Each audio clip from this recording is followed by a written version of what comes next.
人在节庆活动都会用板模印制出图样在食品上面，它代表的是有祝福的意涵。在台中东市有一位板模匠师叫做郑永斌，他堪称全台仅剩的专业板模匠师。他用木头雕出龙凤，甚至是客家人最爱的双连龟板。今天11节的感动时刻，我们带你来看看。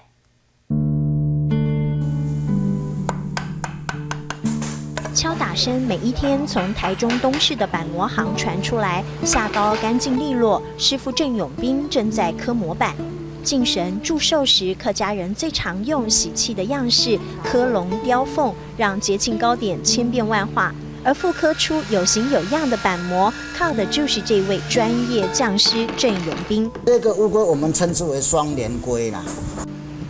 寿字现形，最外围是长生不老意涵的龟图腾。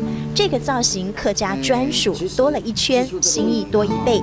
客家人祝福和虔诚的心全刻在双连龟板上。他们的意思说，这个乌龟是代表2只乌龟哦，印一只乌龟就代表2只了哦，跟这个传统的一般这个椭圆形的那个龟壳的造型不一样，好像都是销售到那个客家的那个村庄的。客家地区的板模，郑师傅这里全包了。其实他并不是客家人，涉入客家传统文化却很深。喜庆活动全靠他打造的新钉板，让吉祥图腾更生动。有一些是客家地区的那个制造这个板的啊哈，那个厂家他直接来找我刻制这个模子。刻敲每一刀下手，靠的不只是力气，还有经验。这年头肯学的不多了，板模也许会失传。郑师傅选择小心翼翼保存现有的。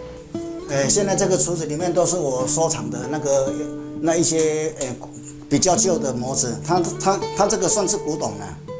独栋楼房里多的空间就是模具的房间，旧到连图样痕迹都快看不见了，充斥着早期客家人的生活印记。这是刻那个葫芦寿3000，哦，这个应该是最主要，这个模子应该是在印制那个祝寿的那个糕饼的。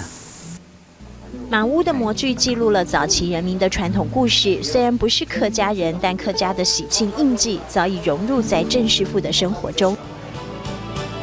龙凤呈祥的喜气，双连龟板的诚心，在板模下延续。客庄里长辈的期许与祝福，年节的欢愉和期待，师傅在斧凿之间深刻了感动时刻。